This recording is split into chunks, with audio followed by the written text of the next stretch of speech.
Awesome. Okay, so we will call today's meeting to order. Online joining us via Zoom, we have Loveleen, Dawn, and Richard. And here at City Hall, staff, we have Travis, Alana, and Richard. And for board members, Tracy, or Nick, Kevin, and myself. If everyone had a chance to review the minutes from the December 22nd and January 2023 board meeting, I'll ask for a mover on. So Tara, we have Nick moving and Kevin seconding. All in favor of those minutes? Just a point. Kevin can't approve the December ones because he was there. Okay. But I did read.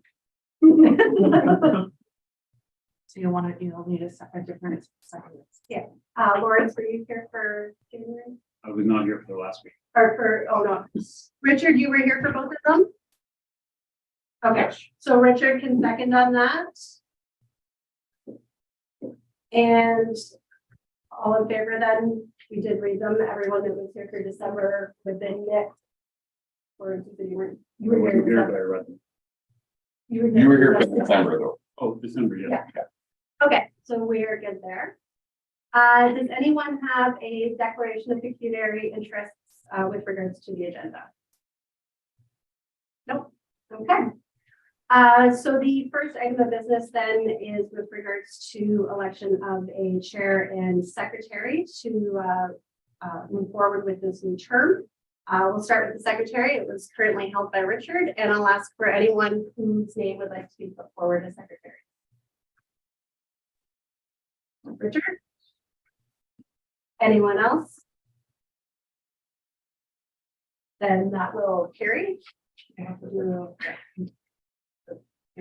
we have to vote. Yeah. Yeah. So all in favor of Richard continuing on as secretary? Welcome back, Richard. Yes, yeah. Great. The next would be chair. I have had the honor and pleasure of holding that over the last term, and I will put my name forward and ask for anyone else who would like to put their name forward as chair. Tracy? Okay, so we'll have to do an open vote. Dawn or Loveleen? Richard, you're already secretary now, so you're up. Okay, So there will be a vote. Richard, Loveleen, and Dawn, you'll have to put the name down on a piece of paper and then hold it up for the camera.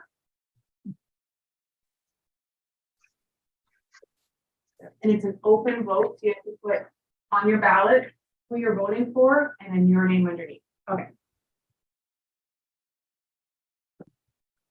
And then when the votes are read, it will be read aloud. The person that was voted for and who voted for it.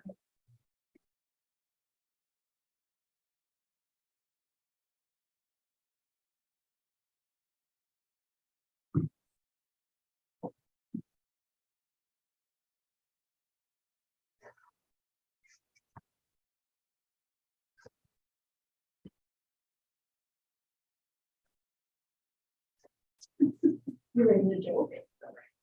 Oh my God.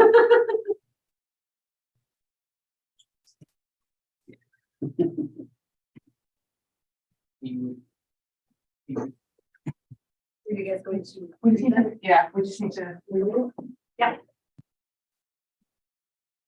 Or what did you want? So, yeah, welcome.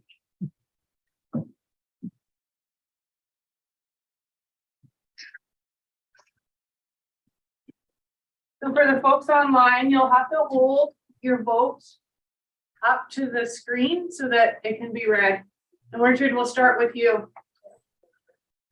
Richard Beverly.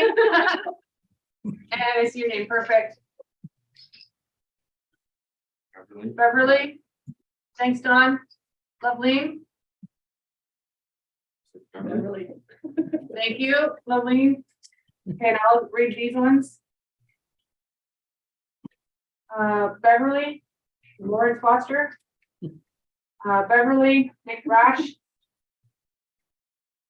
Beverly, I'm guessing Beverly voted herself. Tracy White, voting for Tracy White. And Beverly Barber Lyle.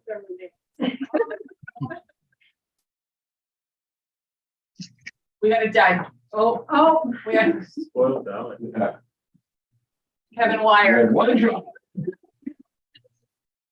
Okay. Perfect. Okay, so, I have one. After you're done, yeah, on the chair and secretary, once you're done. okay. So that was, sorry, I didn't catch the total count. So that is, one vote for Tracy and however many else we have, So I think eight, 8. or so 7, sorry.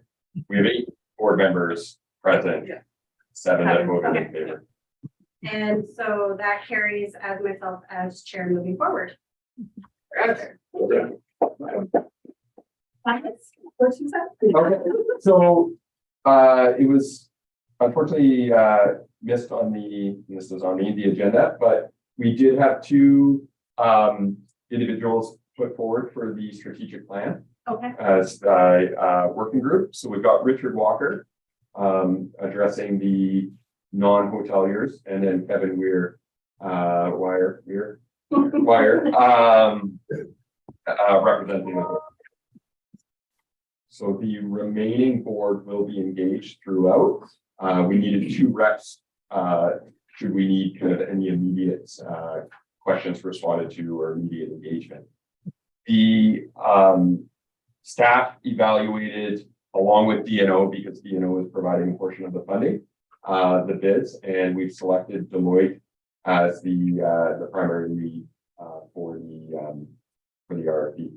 Deloitte has done extensive work across Canada on strat plans for tourism.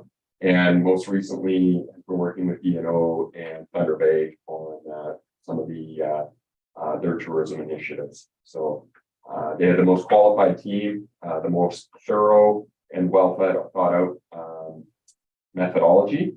And overall, we're kind of heads above the rest. So. excellent. So when are you kicking that project off? We have started providing them with their information needs, so we're starting to provide them with some of our budgets, our board priorities, some of the reports that we have, and then a formal kickoff meeting will be held early March. We're just walking that in with them once the contract is actually through DNO, the way that the funding works. So as soon as that contract is finalized, then we'll set up the schedule for meetings with the board. Great. Thank you. Okay, so next item on the agenda is the tourism overview and update. Okay, I'm gonna do a very brief one because we're gonna have Richard talk about the marketing, and I want to allow enough time for Richard to go through his presentation and questions. So great news in terms of we finally received the final map collection closing out remainder of the year 2022. So we collected just over 1.6 million, which is about 300,000 more than what we collected in 2019, which is great. We've got our city finance is going to do a verification check on the collections, and then they'll work obviously Richard with you again on the calculation for this year, just to ensure that both the board and the city are in agreement in terms of the fund allocation between Tourism Sault Ste. Marie, the city share, including the TDF. But it'll be a nice bump and should really help replenish the TDF funds because we're getting pretty low on those. In addition to that, we've got Richard Jones and I are headed to the Toronto Outdoor Adventure Show on Thursday. There's about 30,000 attendees to that show. So we'll have our new booth there. We've got some giveaways, and we're also doing a contest if you should register for the Beaver Freezer or the Salty Marie. So we're really going to try to drive that outdoor traffic and convert it to hotel night stays here. The last piece, I'm going to let Alana speak a little bit more to this, but wrapped up Bonzu just over a week ago, and phenomenal success. I'm sure all of you guys saw the media and the positive reviews about it. So kudos to Alana and Josh on our side, and I'll let Alana speak a bit more about it. Yeah, and I'm just gonna give a really kind of high level update right now because I want to come back to the board with a more detailed breakdown of what was accomplished throughout those 9 days because it's pretty phenomenal. So as everybody knows, we were brought in to try and help support Bonsu this year and resurrect Sault Ste. Marie's longest standing winter carnival. So it was the 60th anniversary. Quick recap, been fledging for the last couple of years. COVID certainly didn't help. So there's an opportunity here to capitalize on the fact that everybody's excited about Bonsu and kind of come back out of the woods and bring it back to life. So thanks to the support of the board financially, we had some capital in there to be able to go and introduce new events, new programming, some marketing initiatives, and try and help bump it up. So I'm going to keep this really light, but prior to this year, Bonsu's involvement for volunteers was struggling, sitting around 3 to 4 active board members and maybe 10 volunteers keeping things running. We had 138 volunteers this year and more that were signing up. We just didn't have time to schedule them and get them organized. So we absolutely found out that the community is interested in coming out and volunteering. So check mark there. We've got a base to build on for next year. Programming, the programming was static for the last 3 years. Taking COVID out of the equation because that doesn't really count. We introduced 32 new events this year. 25 of those are probably going to stick. So amazing there. We were running with sponsorship levels for Bonsu. Outside of OLG, who's been a title sponsor, has been hovering around $3,000 to $6,000 in sponsorship. This year they were over $44,000. So we had a title sponsor come on with Tenaris at $30,000 and game changer for the face of Bonsu. So those check marks right there indicate to me that we are on the right track to being able to set them up on a 5-year plan to continue to grow this festival. Facebook traffic, which is what we use predominantly as aside from, new website was created. Which was modern, updated. Next year, we're looking to introduce online button sales, which will help tremendously. Button sales this year, we exceeded our projections by about 3,500 buttons, which is pretty incredible. We were running out there at the end of it. They were stamping people's hands because we didn't have any more buttons, passes. We even printed out business cards. We went through those. So it was pretty wild. So we know that right now we are on a course going upwards. We have to do a full debrief with Bonsu. We're going to go event by event, go over the marketing, go over all of the analytics. And once I get that part wrapped up, I'll come back to the board and provide you with the actual stats and data that we've been able to collect. But it's a good news story for Bonsu. It's a good news story for the community. And a good, absolutely. Yeah, what you guys pulled off was absolutely incredible. And it didn't feel, it had less of that feel of just smashing things together, and it felt a lot more planned out and Good. That was the intent. And the marketing is so good too. You know, it's just, okay, what's on today? There's something going on somewhere at all times, right? And then just constantly checking to see what was going on, what's the next thing that I could make. And again, the scope of that thing, you guys just showed it. Amazing. Well, thank you. It was, it's a labor of love. It's one of those ones where anybody that runs events or festivals knows that there's a lot that happens behind the scenes, and Josh is to be commended for his work. Even just seeing all the places you could buy rocks, like you throw a rock and hit somewhere that's selling a buck. I mean, I can't even comprehend how you guys coordinated all that, but well done. Thank you. Yeah, it's exciting, and now it's exciting to think about next year because already plans are starting to click in. Okay, we know this worked, this didn't work, and it will be, well, we have 12 months instead of 3. So we pulled this together starting in November. End of November. Yeah. So, it's great. And we know just from the web traffic that we engaged Sioux, Michigan.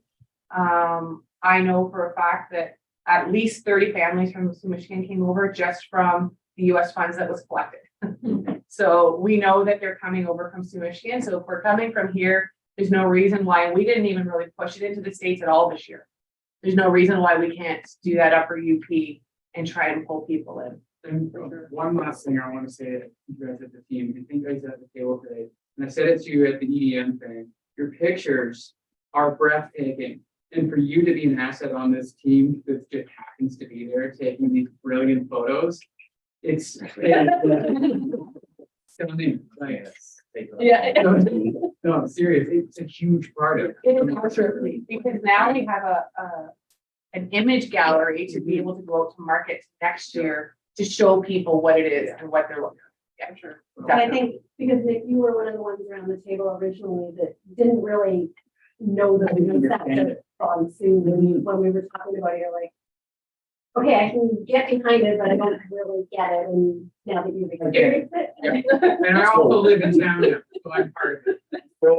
Full disclosure, when we were doing interviews for the sports tourism and special events role, Josh presented that he was going to get rid of Bonsu. So it's complete 180.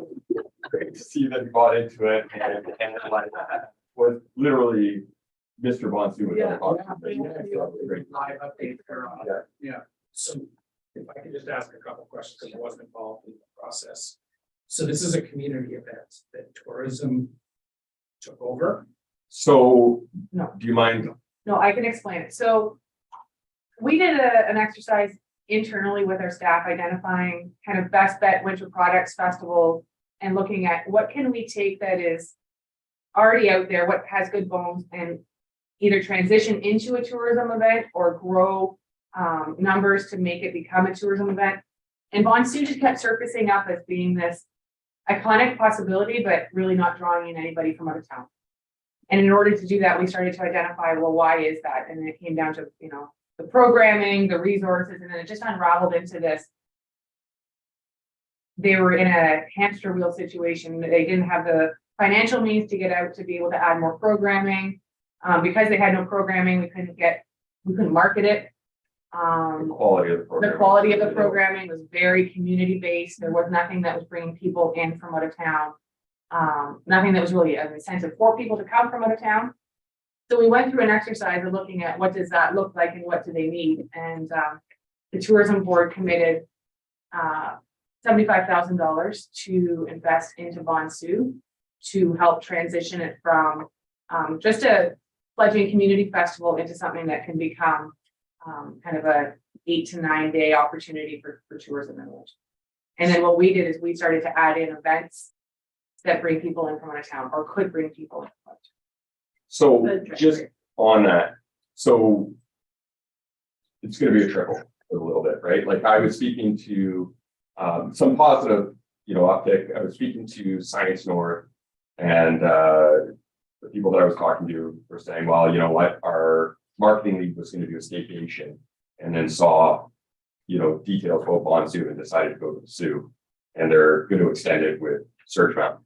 So Bonsu aside, what we're trying to do, and I think this will come out more in the strat plan, is what are 3 or 4 events that we can really get behind and sustain and grow? Because I think that's been one of the ongoing issues in the Sioux is the sustainability of events. Like I'm sure you probably read the article in Sioux today about the ice hockey tournament in St. Ignace. That's been going on 15 years. Like I don't know. There's 2 events that I know that have gone on for 15 years. One is Bonsu, the other one's the Algoma Fall Festival. I don't know about any other events that we've had in the Sioux that have lasted that long. And I think we would eventually Run their events 26 years. 26 years. But we need to kind of get out of like what we would like to do is see these homegrown events grow with eventually outer involvement. So we would kind of spend the first 3 to 5 years to kind of help them make them sustainable, ideally 3 years. And then we would back out and they would continue on their own versus us continually chasing bids. Like we'll still chase bids, but ideally you've got a couple of events that are in the 500 plus attendee range that are overall. The reason I bring it up is there's not ever gonna be a silver bullet in winter in Sault Ste. Marie. No. The fat tire bike is amazing, but it can't be the only thing we have. So it's like someone comes to the Sioux in the summer and finds out we have a beautiful Stanley Thompson golf course. So Yeah. they stay an extra day and play golf. It's gotta be something that creates people's interest in the community, and I think Bonds is a good anchor. That Mhm. it's a shame it doesn't follow her family. They can, that's an opportunity. And you know what, and those are all things that we want to talk about. Mhm. Yeah. Could I also add one quick comment, because I know for those who weren't on the last board, when we talked about Bonsu, we had talked about, making a commitment to Bonsu and trying to revitalize Bonsu while maintaining a certain measure of control over what happens, right? Because, as it stands, or it has stood in the past, is that since and I forget the lady's name, but since she retired or quit or whatever, there hasn't been a paid person to run Bonsu. Because Bonsu, let's be honest, I mean, I believe anyway that with support, whether from us and growing it out, we could probably extend Bonsu to be more than just 7 to 10 days, in capitalizing with some of the other things that happen, that we could kind of piggyback the Bonsu branding with certain other events. So I put it out there. I know that with the pandemic, and we have money that we haven't spent because we weren't running too many things as Bonsu. I'm wondering if we could use that money to, make a commitment of whatever it is, 3 years, 5 years, and try to lever it so that we can have a paid organizer, that say reports to us or through staff to us, and really spin it into its own not-for-profit company with the sole purpose of building and growing Bonsu. I don't know if, like I said, I throw it out there. I know there's more discussion to come on there, but certainly I know I will, circle back to this thought, using the opportunity, the fact that we do have money sitting there that went unspent for a couple of years. That's great, thanks, Don. Okay, anything else from the tourism updates? Oh, that's it. Awesome, thanks, guys. I will turn it over to you, Richard, for our marketing update. Thank you. I'm guessing you have. Yeah, Tara's going to ably assist me by loading the presentation. Thanks, Tara.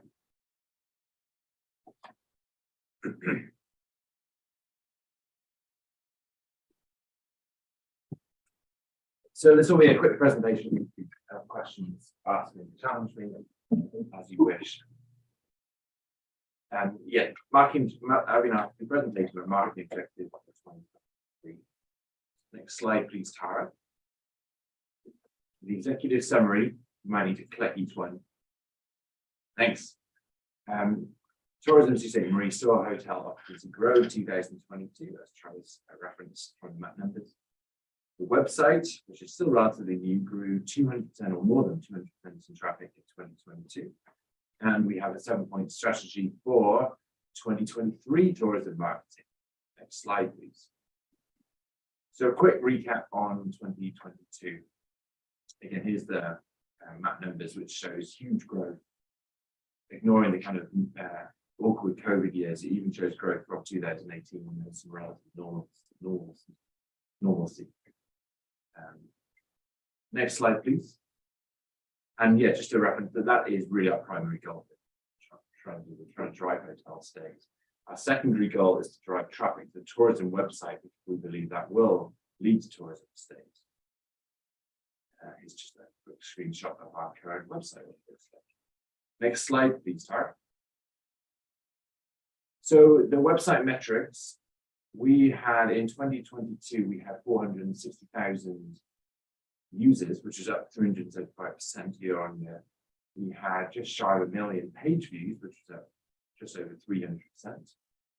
As you can see from the graph, it really focused on the summer months when we were really pushing the products, including the train and the general summer marketing we've had. But it's a good number of people who come to our website throughout the year. Next slide, please. We were still on the beginning. Yeah, it is 21st. Yeah. Yeah, so where do people come from? Where did the 460,000 people come from? Well, a lot of them came from paid search. So a lot of our money goes towards pay-per-click, Google search, etc. And it drives about a third of the traffic we have to our website. And a number of that also comes from social media. Again, a lot of paid social media on Facebook, and that drives about a third. It's really great to see the organic search, about 72,500. So that's going to earn media people who just come because we have good SEO on our website. And direct is also nice too. And referral, you've seen coming from lots of other websites, which I didn't list, but I can do if you want to. Next slide, please.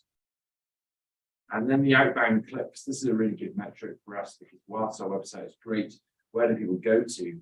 And that yielded about 250,000 clicks off-site, off of our website. And we'll go to that in a second. I've broken that out to see where are people clicking from our website. Next slide, please, Tara. So a recap of where we spent our money.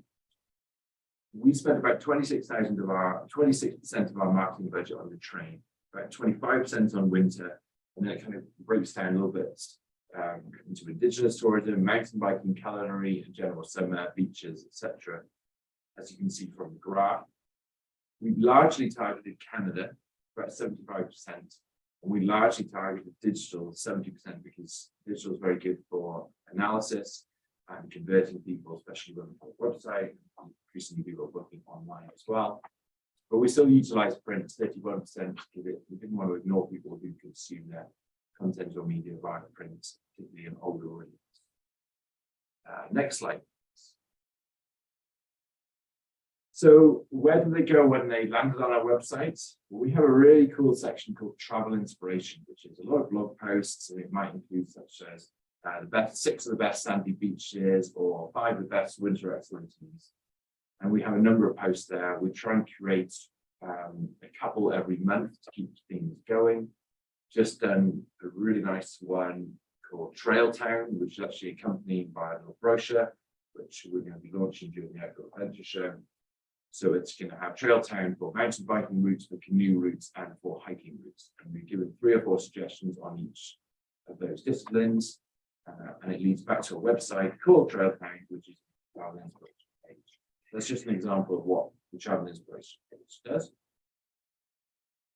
24% of our traffic went to a dedicated Agua Canyon train page, 11% to our homepage, See and Do, Outdoor Adventure, Stay.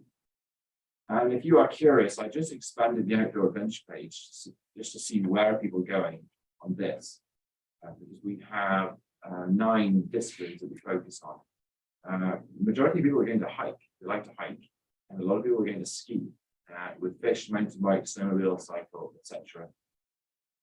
With sports, water sports. Water sports, I don't love the name, so I'm probably going to change that to paddle, because the water sports doesn't encompass kayaking, canoeing, and stand-up paddleboarding. I think maybe the vagary of the name is helping it. So we're going to pivot that to call it paddle this year. See if that helps that one. Next page, please, Tara. So then the outbound clicks from our website, the 250,000 or so people who click, where do they go to? Well, over half went to the Agua Canyon train website. Another 11% went to articles related to the train, and then 9% went to hotels where we hope they booked. I've just removed some of the larger numbers on the left to break them out onto the right into what we might call more of our kind of tourism things to do products.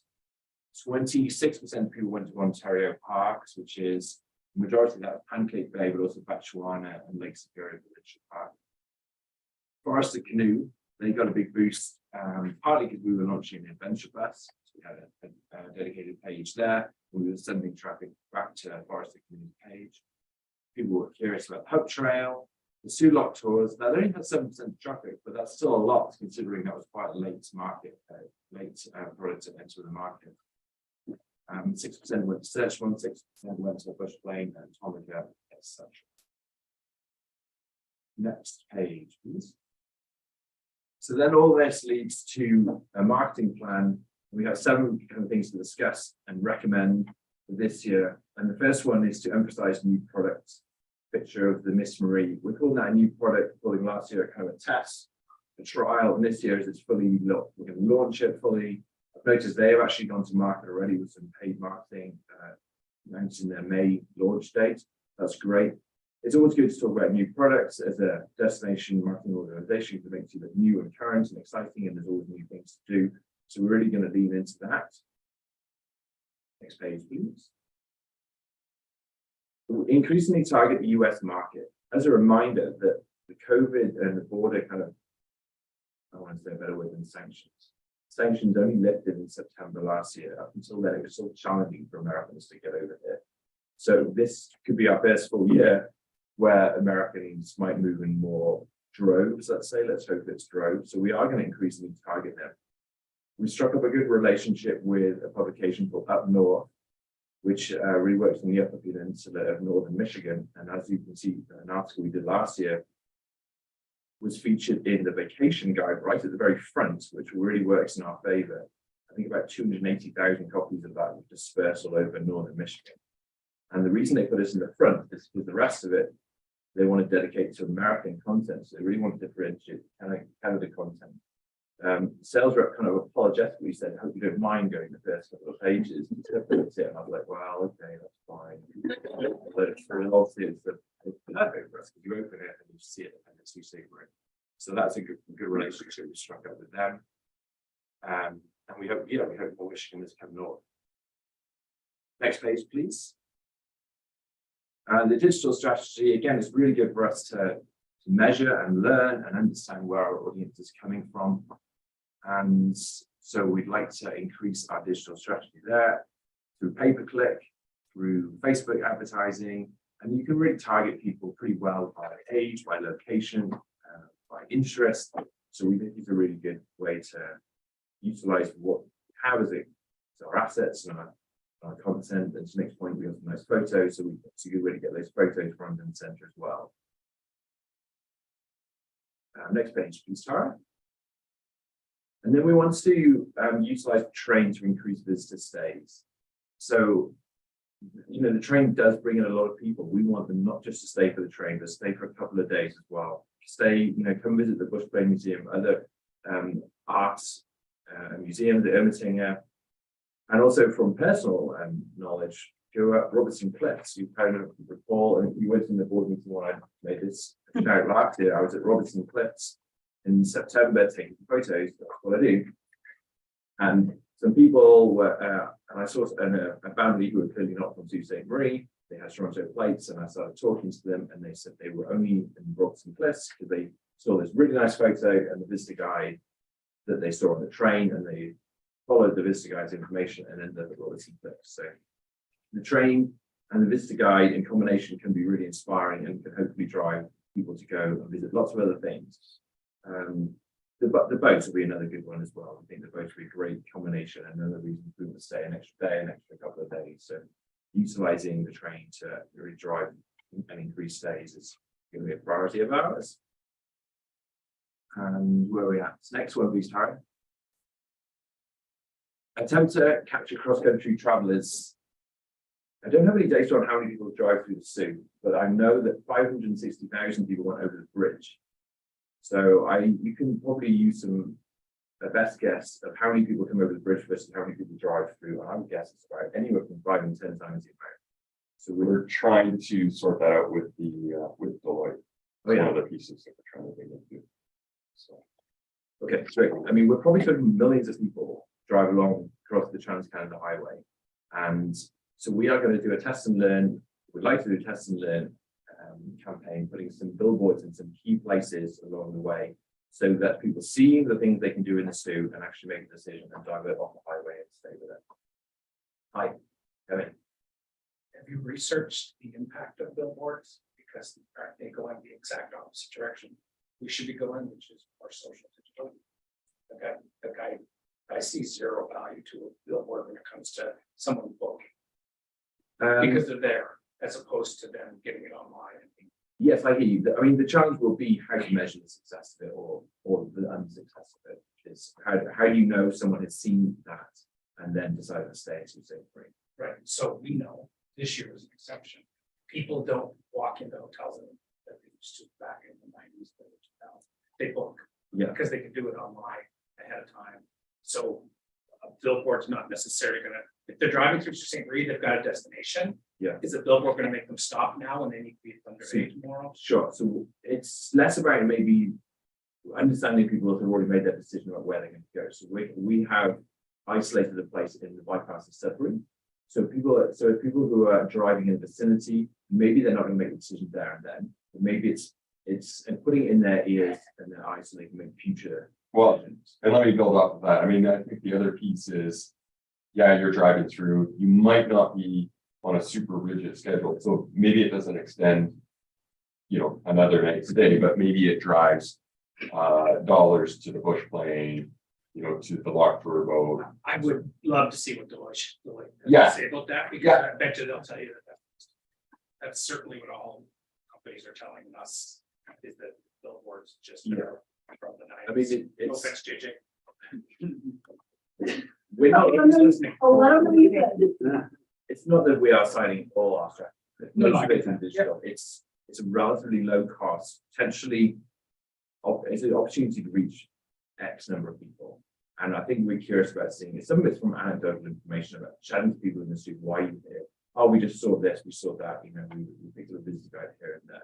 So I think we're going to start small on this and see, and maybe we'll realize it hasn't done anything. It will be a little bit hard to measure, but I think not targeting people into St. Marie has already gone past or whatever, but maybe targeting people who are in the vicinity and like future travel.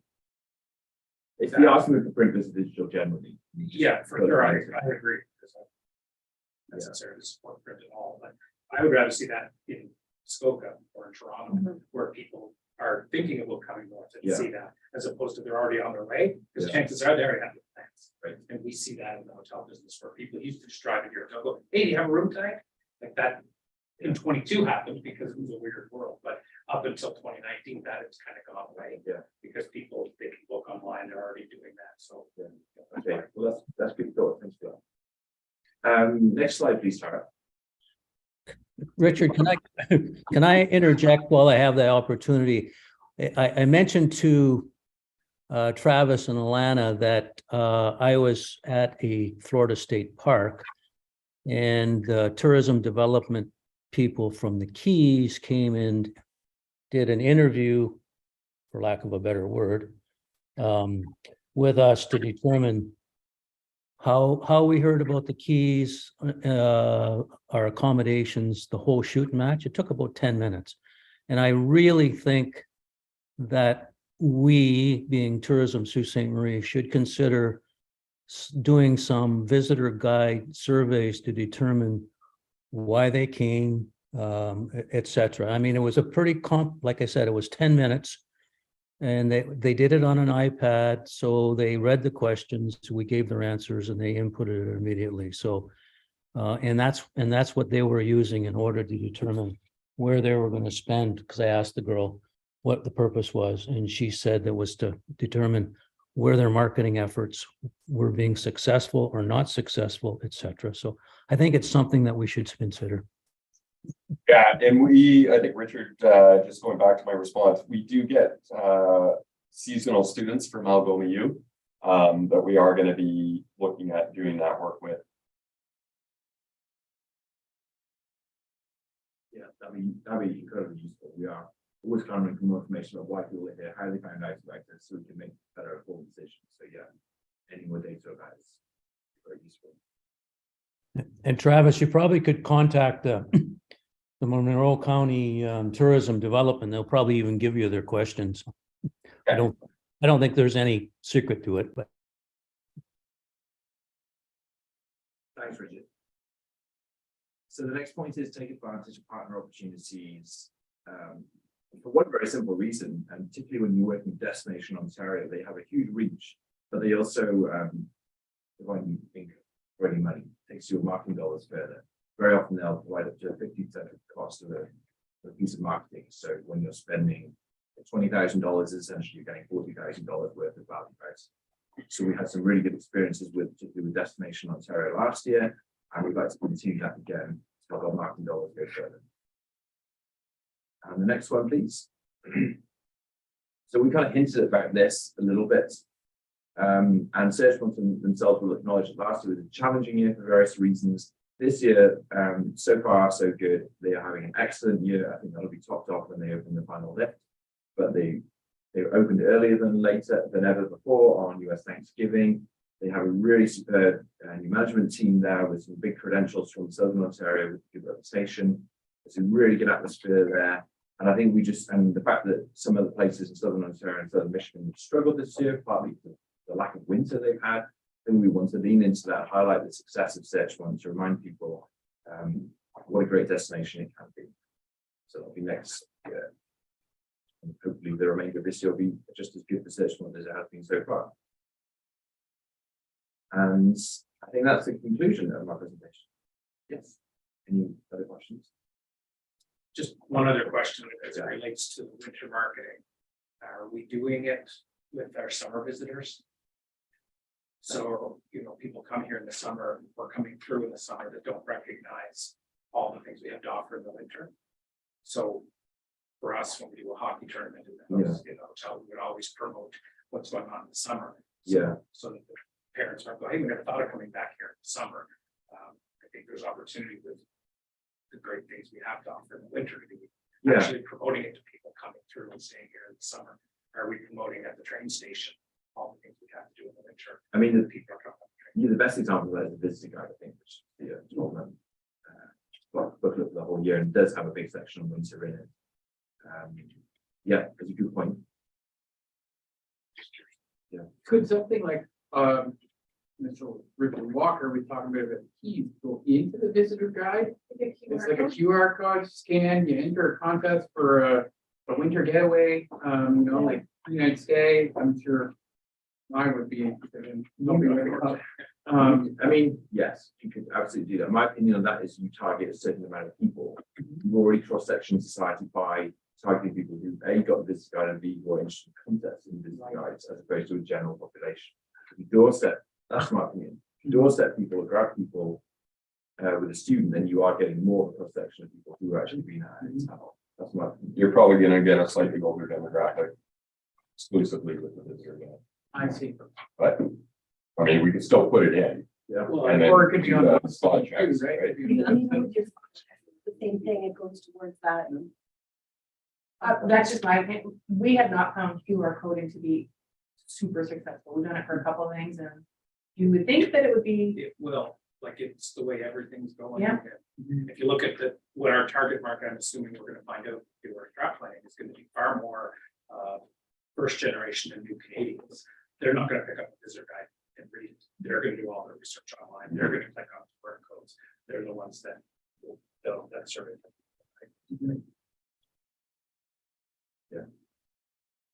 Can I ask Richard, do you find with those analytics that there's some disproportion? Like I saw that there was 11 or 12% of our marketing that we put towards Indigenous tourism. However, there was only 1% that clicked to that spot on the website. So do you find that there's a disproportion there? What are your thoughts on those? That's a specific example that is a good point. And I think that's we didn't, I think we invested in Indigenous tourism last year. There were a few game changers during the season, which didn't quite work in our favor to allow the success to really be seen. So I think this year we probably pull back a little bit on that particular product just to see how it works. Sorry, just to interject. I mean, I think the other piece is depending on the marketing, a number of people won't go to our website. Like they don't feel that they need to go to our website. And I know, like, I'm just I'm always skeptical, right? So I'm gonna, if I see something, let's say I want to go to Austin, Texas. If I see something, a festival that's making me curious about it, I won't always go to the website because I want to find an unbiased perspective. Or I feel like in the article that I've read, especially if it's editorial or what have you, I've gotten the information that I need. So I don't know that it's always proportionate, but I mean, it's still a relevant point. And I think that there are, we are still learning. There's a number of products that we thought we had a good handle on that are pretty fluid and evolving, and we're trying to flush those out a little bit more. Yeah. Indigenous tourism being one of them. And I'm just wondering if maybe there's something within the marketing that we've missed the boat that people aren't clicking through on, Mhm. and that they're maybe interested, but for some reason we've missed something. Possibly, yeah, I mean, Does the website track where people are clicking through from? yes, yeah, usually, yeah. No, I mean like their physical location, like Oh, how yeah, so- much traffic is Yeah. US traffic in that? Well, I mean, what's skewed, of course, is a third of it is we're paying people to come here and we're targeting certain specific areas. So if they're no surprise that our website, is sort of matches, it kind of circles Yeah. around itself. So the organic. You traffic actually is- want to do that, then, because that Yeah. means they're clicking from. Yeah. Okay. Yeah. But we're always trying to learn, we're always open to comments and expertise. That's why we have experts on the tourism board to provide those insights. That's a great point you've ever made. Then when there's ever more opportunity to learn from, particularly people at hotels, why they're saying, why they're here, what products they're enjoying, and that's really helpful. Direct our market. Do you collect any data at the hotel level on any of that? That would be helpful. We at the water tower have done, Tracy knows, we've done summer surveys in the past where it's the same thing. To a survey, they get coupon for Tuesdays or what have you. So we've done that in the past. With COVID, we haven't. Successfully though, like, is that something that you would recommend? Yeah, I mean, we certainly got insight from it and were able to determine, certainly with the right questions, what brought people here, what caused them to stop. What their timeline was on booking, those kind of things. Well, that's it, right? I work for Marriott privacy groups. But you gotta be really careful that you're not using that. It's hard when you're brand change, because you got somebody that follow all the type, you're like, change. Not, Even as a general anonymous survey. Which takes away from the value, right? But you wouldn't be asked for personal details. You just want why you here. So when How do you find out? when you go on, when you get an email from Marriott saying, please evaluate your stay at this same rate, it will ask you questions. So we have that little bit of information. But to Marriott would not be a fan of us asking our guests for any kind of that information. They're so sensitive. American trade. would we be able to look for, like data that might be helpful with 1 night versus 2 night stays? 3 night stay, like if people that are passing through, that kind of data would be helpful. Is that something that we would be able to look at or share? On a percentage basis. Like I'm just asking from our side, these are conversations that we've had in-house, information that would be helpful. Knowing are people coming in for 1 night or corporate versus leisure? Because, Booking for one night and staying the next night. yeah, anything, right? It's all helpful. Yeah. Extrapolate. Yeah. People that got screwed by Border and Air Canada.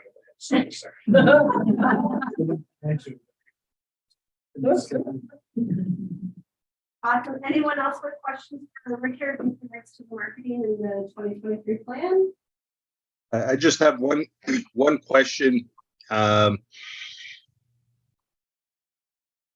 I know I share the articles and, that we share with the board and refer people to the tourism website, contacts that, in the industry contacts that, live in the other markets and whatnot, just to get feedback on, how an outsider views it. Because I know sometimes when we look at it internally, we think of the great things that we do and then we have, and we look at the whether the images or the promotional words that we're using and stuff like that, to see if that resonates.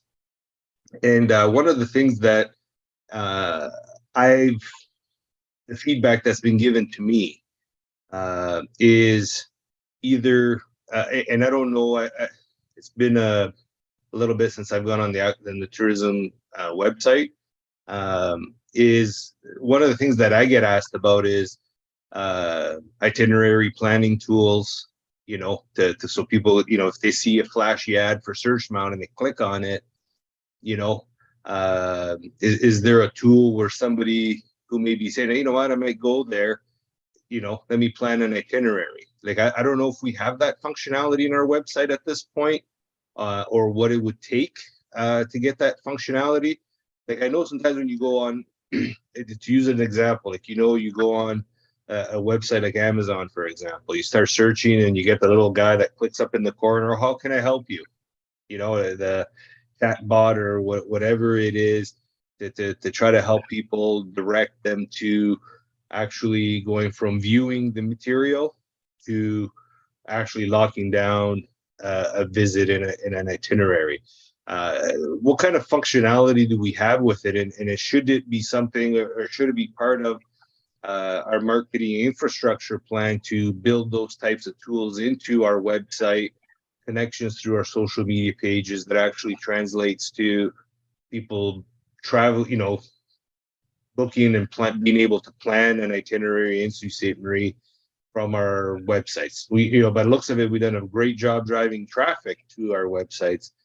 Now let's help people actually book those itineraries and have the tool there that people can do it in a centralized way. The other big comment that I get is,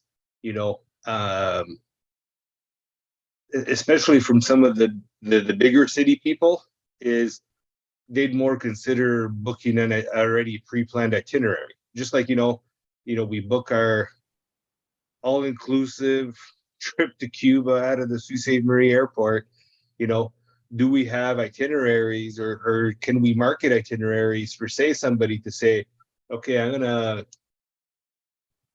book a 2-day train trip and a trip out to whatever, Batchewana, tour boat, whatever it is.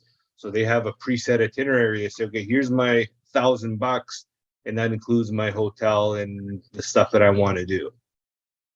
So Don, I was gonna say, Don, I think we lost a lot of that functionality when we dropped Meridian, because Meridian gave people that opportunity to book their hotel and add on train and et cetera, bush plane, museum, those kind of things.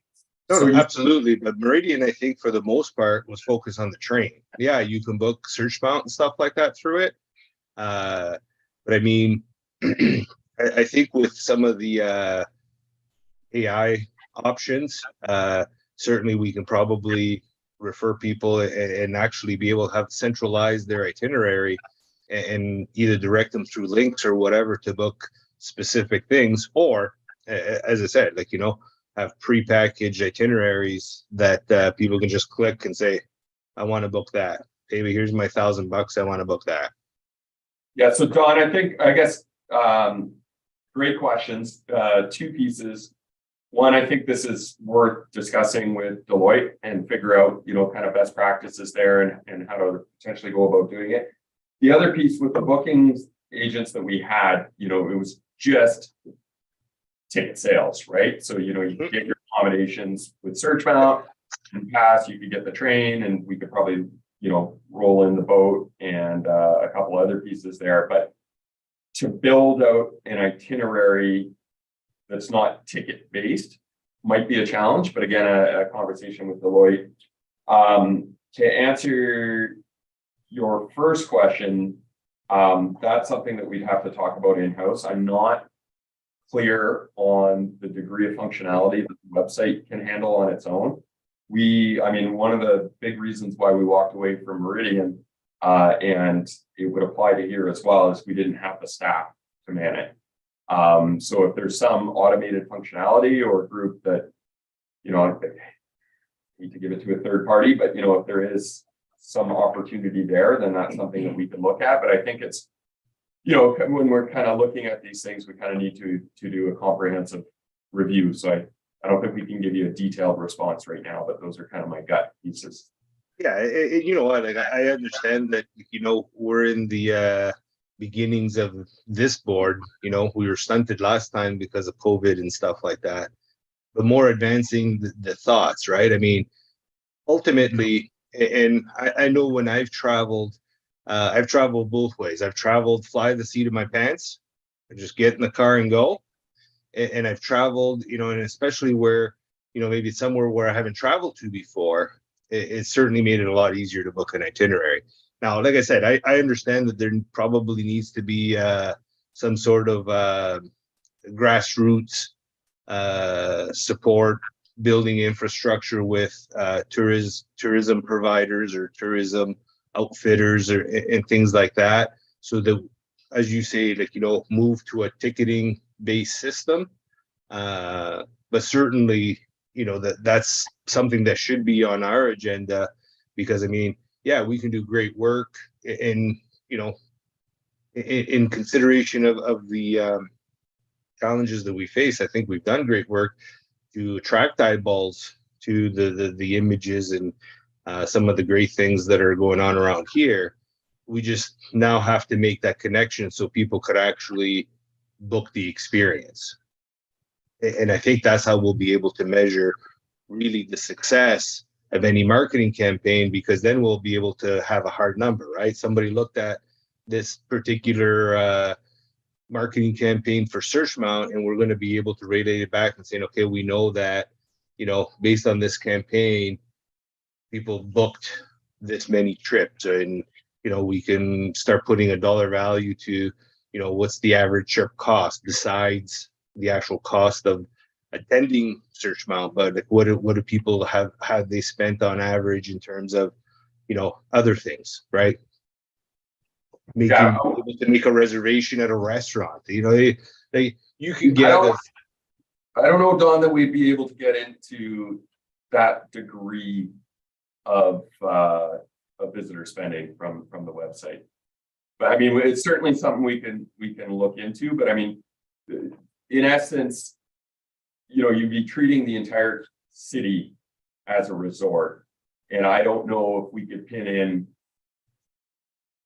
restaurant reservations, the whole 9 yards. I mean, I think, well, I mean, end of the day, this is something we'll have to look into. I think that's probably the response that I can provide now, and we can dig into this and see whether or not it makes sense and what degree of information we'll be able to draw from it. So we can report back on that. Can I ask a broad-based question? And maybe it'll show that I'm far away from the tax scene a little bit now, but I don't know how the impact of the tax credit for spending money in Ontario had an impact on the current year, and I don't know whether it's available for 2023. But I guess They ended that program, Richard. yeah, I kind of thought so. I would say from a hotel standpoint, I don't know about you guys, but we had a ton of people that were making sure that they were getting their receipts for that tax credit. I really wish that they had extended it at least this year. So so then I'm going to throw the question at Richard is so as a result of lots of people from Ontario taking advantage of that, are we worried that we're going to see a drop in numbers, and how are we going to deal with that? I can answer that. So I've been in conversation. I was actually looking at maybe having DO or DNO come in and speak about the trends for this year. But their DO's expectation is we are going to see a drop in provincial travel. Whether or not we're able to offset that with US travel, I think remains to be seen. I am of the opinion, obviously we'll see an uptick compared to last year, but to me, this is a bit of a cultural shift that we're going to see with the US market, and it's going to take longer to rebound. So I guess in a nutshell, I'm anticipating a slight drop, but I think it would be worthwhile to have either DO or DNO come in and kind of give more of fact-based response if they can. I'll add one more thing, Richard. I know I made a point to ask people if they knew about the program and stuff like that. And to be quite honest, the grand majority of them didn't even realize that there was a program. So whether that translates to an impact or not, I don't know. But, when I said to people, make sure you get your receipt, apply for the tax credit. And they're like, tax credit? What tax credit? Right. So I think that it'll be hard to measure, but just from my informal polling, people didn't know about the program to begin with anyway. I can tell you from the hotel perspective that pace is very strong for 23. I don't anticipate hotel stays to go backwards. Sault Ste. Marie's kind of hot right now in Southern Ontario, and Southern Ontario is still very expensive from a hotel perspective. And it's got good momentum. If we keep the momentum going, I don't predict us going backwards in 23.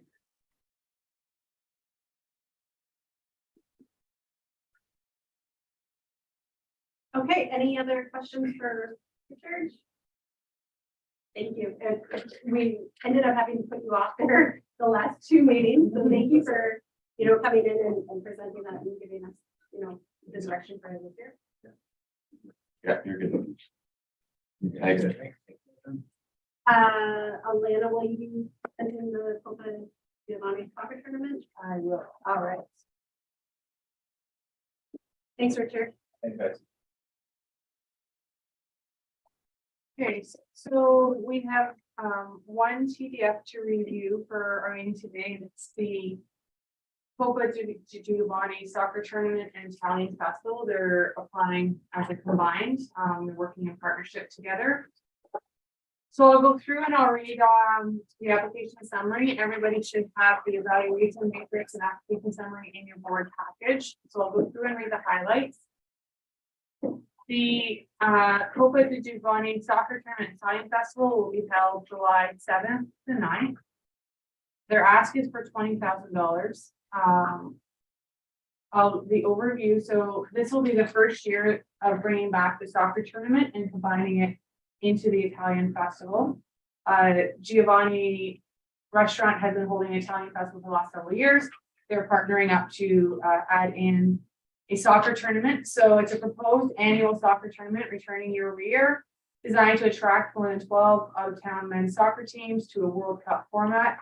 The event will be paired with the programming of the Italian festival, including culinary offerings, culture, and popular music. Their projections, they're anticipating 750 locals, 70 from within the region, 420 from Ontario, and 50 from the US. That's for the soccer tournament. And the Italian festival is estimating 200 plus from out of town from Ontario and Michigan. So we've broken them down into one application, but 2 components. So you can see the distinction between the Italian festival and the soccer tournament. Soccer tournament is looking to attract 540 visitors over 3 days. Italian festival 200 over 2 days, for a combined economic impact of around $300,000. Prior to the COVID pandemic, Sault Ste. Marie hosted a similar size soccer tournament, and this event was discontinued due to a diminished logistical ability of the coordinators. So they're looking to bring it back, targeting primarily provincial audiences and having some targeted media buys into the US to attract some US teams. On their evaluation matrix, they scored a 60, which is at the very beginning mark of the 10,000 plus range. So Josh did the analysis. I'll read you his staff analysis. So the Copa Giovanni soccer tournament aligns with Tourism Sault Ste. Marie sports and special event strategy, which seeks to identify annual pillar events that over a 5-year period can draw a potential of up to 1,000 tourists. Secondary goal for staff is to create homegrown sports tournaments that do not rely on the provincial national bid process. So this falls into that strategy. Although the bids are beneficial economic drivers, they don't allow for the same year-over-year growth. So this event has an opportunity to bring in people if we can grow it out. Aligning this tournament to a culinary and cultural programming enhances the overall application. Based on the internal funding assessment, that should say 60, because they applied and changed under the festival. Based on their funding score of 60, this information includes the strength of the Giovanni sponsors, legacy of soccer within Sault Ste. Marie, as well as both Tourism Canada and New Media Canada for keeping soccer growing in popularity. His recommendation and staff consider funding recommendation up to a maximum of $10,000. And I will turn it over to the board for discussion and a recommendation. Thanks, Elena. I have a couple questions. So currently, do they have an idea of anticipating this growth of where they want to have venue? Where they want to have a venue? Yeah. Like the actual playing field? Well, not the playing field, the festival. Because right now it's kind of a community, like Italian festival, do they have, because it's also gonna expand? The festival, I believe the intent is to keep it where it is. The festival component of it. Where? It's at Giovanni. So in the parking lot. Yeah, so they take that parking lot area between Giovanni's, Fratelli's. That's where they hold the festival. That part will continue to stay, and the tournament is where they're looking to bring in a team. Because I've seen that set up. I don't know if you guys have seen that set up, like they had last year. Yeah, it's packed. And now it's community based. But so then my other question is, like, have they had interest in any of the, have they spoken to any of the provincial, any other, the soccer? Yeah, so they have registrations that are open, so they have teams that are registering already. Okay. Yes. Do they know how many they have registered as of recent? They're trying to get 12. We're trying to get 12. I think they were at 6. And the dates are solid based on the fact that's when they have their time. The date, yes, and they have their soccer venue and everything already booked. Because those are dates that we need help with, like we'll be sold with those dates regardless if there's a tournament or not. Yeah. So from a rate perspective, they need to be prepared. Right. Minimum $200 a night. Right. So just, they were backed it up a month, different story. We've had those conversations. We have had those conversations. Yep, no, the dates are set. The dates are July 7th, 8th, 9th. Tournament registration deadline will be May 15th. So we'll know as of May 15th where the team members are at. Have they started any promotion in the States as of yet? Yep. Okay. So they're looking for 6 local teams, 14 teams from across Ontario, 2 to 4 teams from Upper Michigan, 20 players on a team. Each player could potentially bring families and whatnot. I mean, you don't know that. Yeah, so- 100%. Yeah. So out of the 6 Same that as any are other sports registered, tournament. and they're not just the local teams, right? Because they want 6 local teams. 6 local. But the ones that are registered are not local necessarily. No, they have out of town teams. Okay. So the 200 visitors for 2 days, is that based on past history for the Italian festival? Yeah, so last year they did a survey at the Italian festival for people that were in town and out of town. Do we think that people came there specifically for the Italian festival? Probably not, but it was something for them to do while they were here. So- And it's a for-profit event. Well, So definitely with food and beverage and whatnot. The tournament is a separate, yeah, Right. but they're trying, they're not, they're crossing it over so that it looks like we're supporting a for-profit event that they do with their property. true, just for clarity though, our application does allow for for-profit events. Yeah. Yes. Just want to be clear, Yeah, we all get it, they want our money. Yeah, so I agree. What I was looking at, and you may see it in here, is a recommendation of eligible expenses, which might help to eliminate So we would some of that. So, control it. right, so staff recommendation based off the budget would be a combination of any expense related to advertising, venue rental for the field, equipment rental, porta potties, or referee officials. I just want to interject for a moment. These are recommendations, right? So the dollar value that's listed here is a recommendation. Yeah. So the board can choose to Yeah, give 100%. less, 0, Yeah. more, which, Yeah. so just Yeah. Wanted to make sure the new board I members. think I'm just trying to get a grasp of it because it's an inaugural and because they had such a big act and then obviously then we have like where we're kind of bracketing and in where they land. And then, but also at the same time, I understand we're trying to have the 4 pillars to support. It's just trying to understand, to your point, like you said, because it's kind of a mix of the two, right? It's like this local thing. I think that's what threw me off was the Italian festival, because I know of it.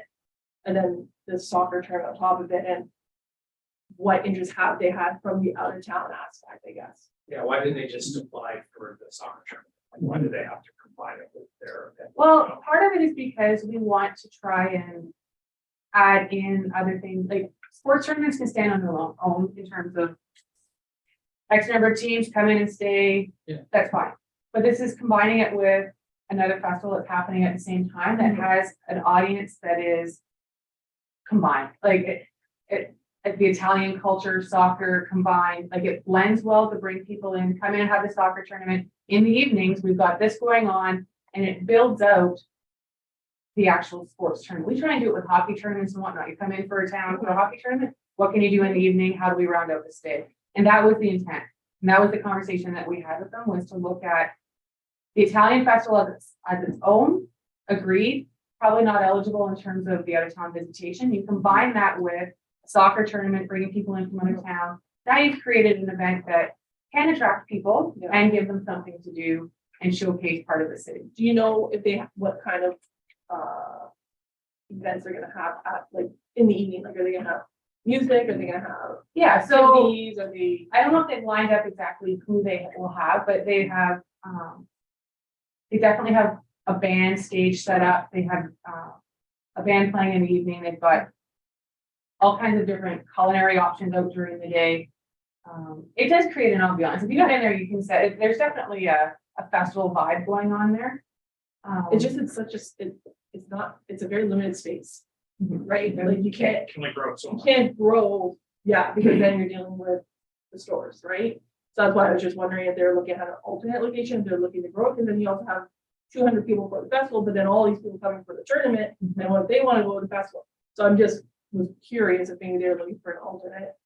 I don't know Longer for this space. year they are, but Yeah, They need to. yeah, in my opinion, the meat of this application is in the actual Is the soccer tournament. tournament. And then the other piece of it is the kind of cherry on top. There's something to do Yeah. while you're here.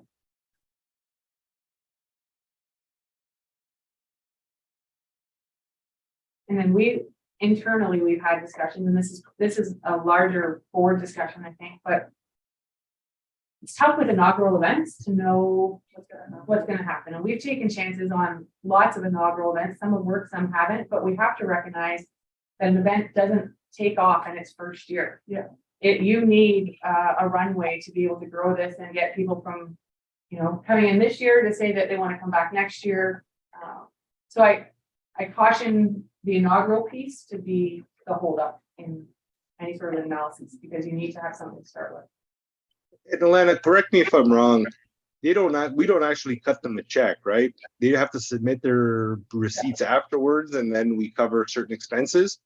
That's correct, Don. So what we do is we draft an agreement, which outlines which items we consider eligible expenses, and then they pay up front and provide us with a proof of payment. And then we reimburse. Right. So if, for example, we say, okay, I'll give you 10 grand, but realistically, they only have 5,000 of eligible expenses. They'll only get 5,000. But we wouldn't give them that 10 grand. Like they're providing us with Yeah. their estimated costs, which equate to 10 grand. Yeah, no, I guess just trying to maybe provide clarification for some of the new board members, because we don't actually give them the money. We give it a shot. We ask for some reporting, in terms of how successful they were with out of towners and all that kind of stuff. And then, it's up to them to prove that they had those expenses in order to actually get the reimbursement for them. So from our perspective, it's little risk per se, because, it's like we give them a credit card, right? You could use up to this amount, but if you don't, you're only getting this amount. And I don't, like, you know, and Alana or Travis, if you can, if I'm saying it wrong, please correct me, but that's the impression I'm under. That is correct. The only thing that does not influence the amount of money they get is, you know, if they say they're getting 200 people from out of town and they get 5, Right. they're still getting fully paid. So Do you know out of any of the TDFs that we approved in the last 2 years, how many of them came back asking for less than what we had given them? No. Because a lot of the expenses, whether you have, like, say, for example, marketing expenses, your marketing expenses are paid. Yeah. That's a flat fee. Yeah. If you're running, and you will both know this, if you're running a race, it costs you the same to flag it and to put your porta potties there, whether you have 5 or 100. So Yeah. we try and pick expenses in their list of, in the budget that we know will help to support the event. That doesn't necessarily impact the number of visitors. So if we give the 10, chances are they're gonna take the 10, is what I'm getting. They will. Yeah. So the $2,000 for equipment rental, that's porta potties at the Italian festival or in fields? It'd be both. Both? 'Cause I don't have- He's talking this kind.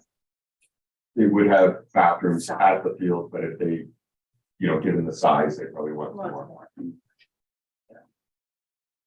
And then, I mean, I'm speaking from experience, when you submit your receipts, it is a stringent process.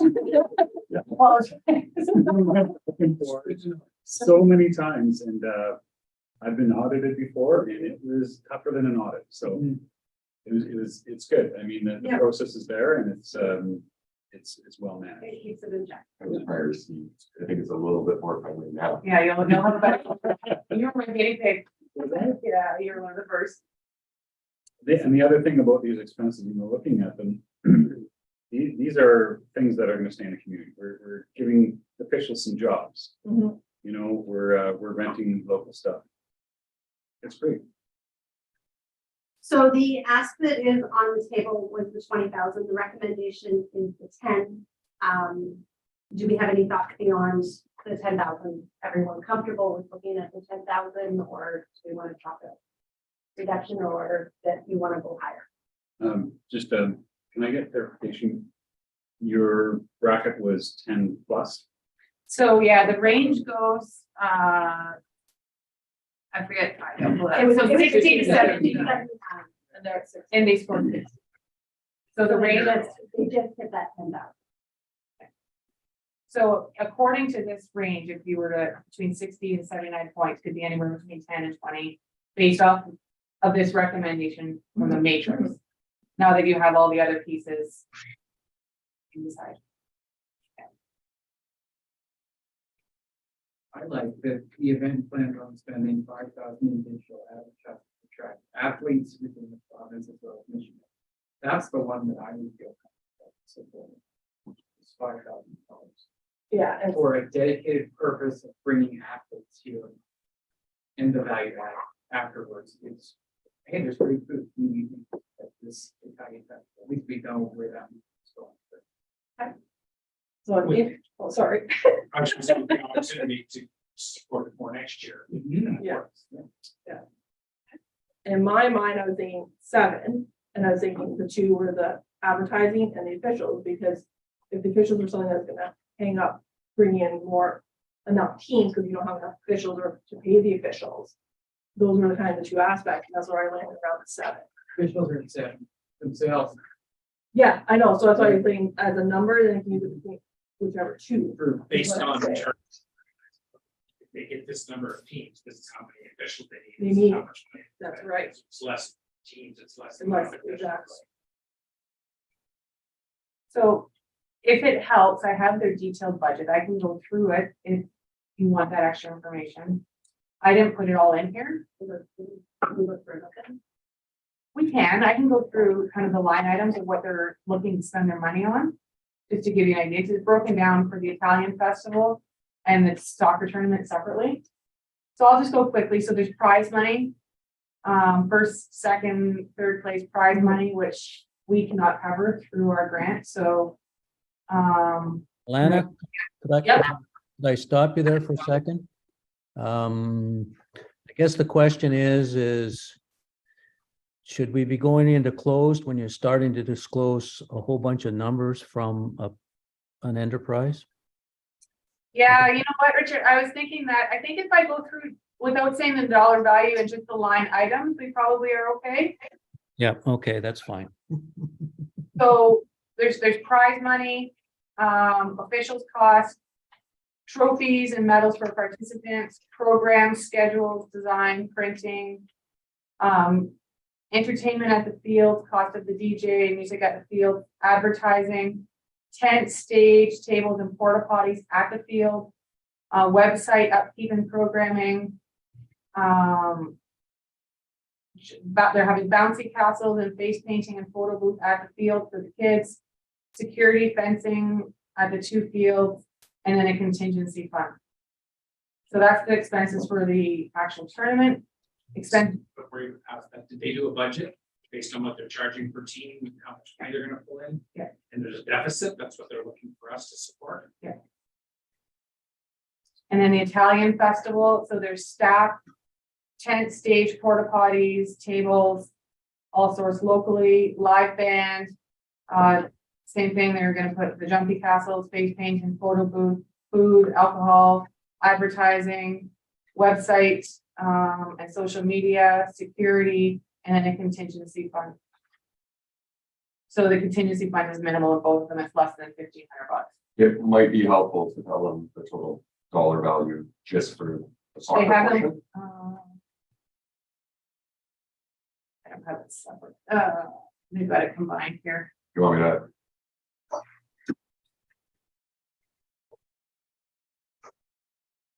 The top is the revenues from the team. 46,000. From the team revenue. No expenses for the soccer tournament, Okay, so I did add it up here, 46,000. but that's not expenses. Prize money.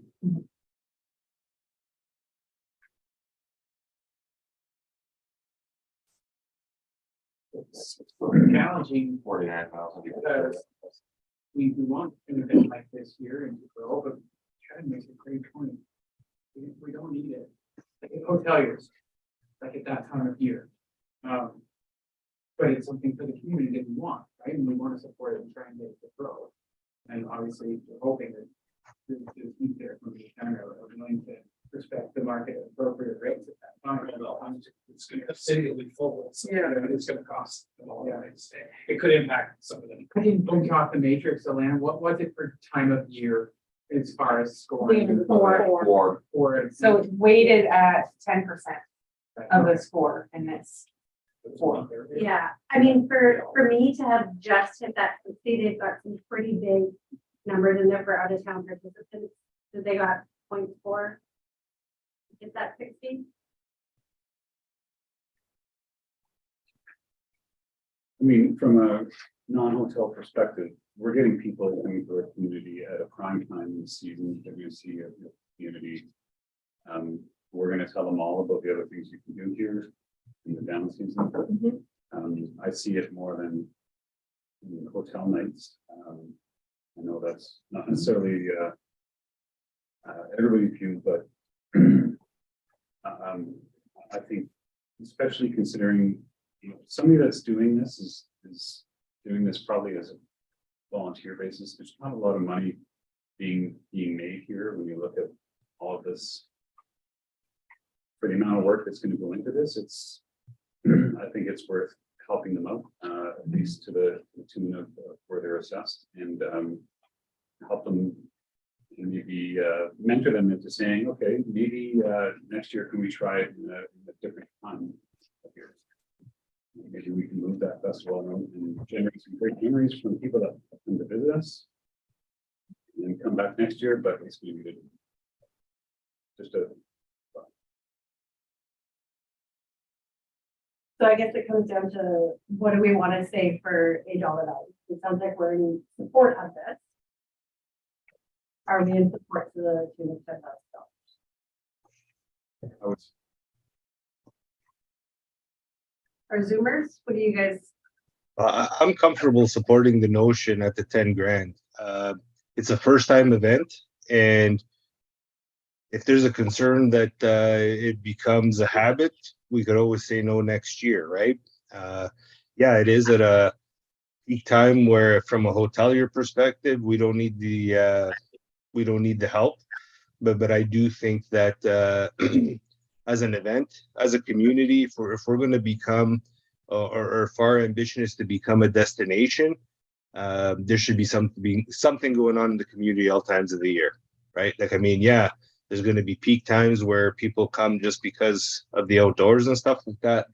But I mean, once they have their daytime experiences, you know, they got to plug into the evening things. And if we always have something going on, so be it. So, I mean, if the motion before us is for 10 grand, I'd be happy to bring forward the motion for the vote. Okay. Thanks, Don.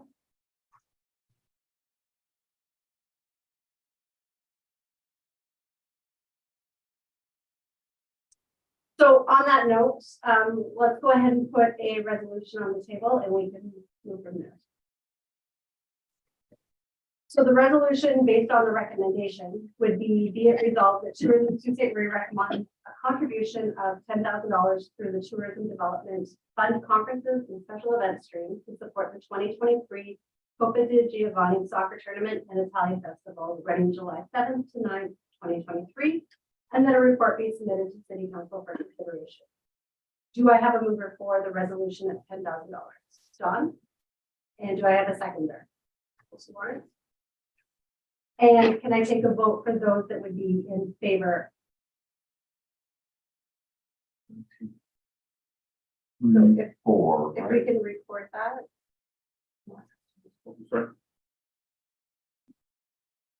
So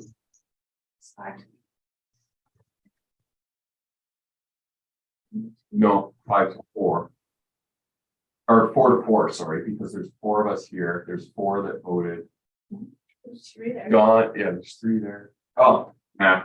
Not your choice? Apparently not. Okay, so, sorry, 5-3. Yeah, it just needs to carry, doesn't need to be. Yep, so that is a motion carried then. The other resolution that we have is for the finalization on the election to the board. So the resolution here is be it resolved that Richard Walker be and is hereby elected as Secretary of the Board with effect from February 21st, 2023, and shall remain Secretary for the duration of the term until December 31st, 2024, unless decided otherwise by the board. And I need a mover for that, Kevin, and a seconder, John, and all in favor, and that one's carried. The last resolution is with regards to chair of the board. So be it resolved that Beverly Barber be and is hereby elected as chair of the board with effect from February 21st, 2023, and shall remain chair of the board for the duration of term until December 31st, 2024, unless otherwise decided by the board. The mover? Tracy and Nick is the second. And all in favor. Okay, and that one's carried as well. Before we leave, can I ask a suggestion is, can we get the history of 2022 of our TDF? Now that I'm hoping everybody's got the reports in to try and determine how successful we've been or improvements or whatever staff might want to bring forward, because I think probably it might help us make decisions as we move forward as to what happened last year and what the results are. We can have those for next meeting, Richard. Okay.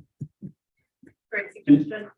The other one, just I'd like to throw, we did inquire this time, but if people have, so just process wise, what we're trying to do is reduce the number of TDFs that we bring to these meetings so that it allows for open discussion if there's particular items that board members want to bring forward. We don't have to have that open discussion, but I just know the latter half of last year, we were just like boom, boom, boom, dealing with TDFs and trying to fit it within 2 hours. So if there's items that the board feels they want to discuss or a particular board member wants to bring forward, then email us now, between now and ideally a week in advance of the next board meeting.